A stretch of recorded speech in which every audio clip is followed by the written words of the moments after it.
క్రీస్తు యేసునందు దేవుని పిల్లలైన మీకందరికీ కృపయు సమాధానములు మెండుగా కలుగునుగాక.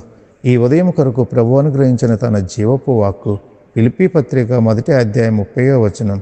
క్రీస్తునందు విశ్వాసముంచుట మాత్రమే గాక ఆయన పక్షమున శ్రమపడుటయు ఆయన పక్షమున మీకు అనుగ్రహింపబడెను. క్రీస్తుతో శ్రమానుభవం.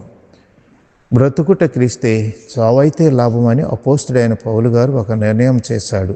క్రీస్తు కొరకైన ప్రతి శ్రమను జ్ఞాపకం చేస్తూ తానున్న స్థితిని బట్టి కాక క్రీస్తు విషయము వలనైన బంధకాల వలన పొందిన శ్రమానుభవమును గూర్చి ఫిలిప్పీ సంఘానికి వివరిస్తూ ఉన్నాడు. ఈ నిర్ణయం కేవలం క్రీస్తును విశ్వసించడం వలన పొందే శ్రమనే కాదు కానీ క్రీస్తు పక్షమున శ్రమపడే అనుభవంలోనికి నిన్ను నన్ను మనందరినీ నడిపిస్తుంది. అట్టి కృప దేవుడు మనందరికీ అనుగ్రహించి అట్టి శిలువ శక్తిని మనలో నింపునుగాక.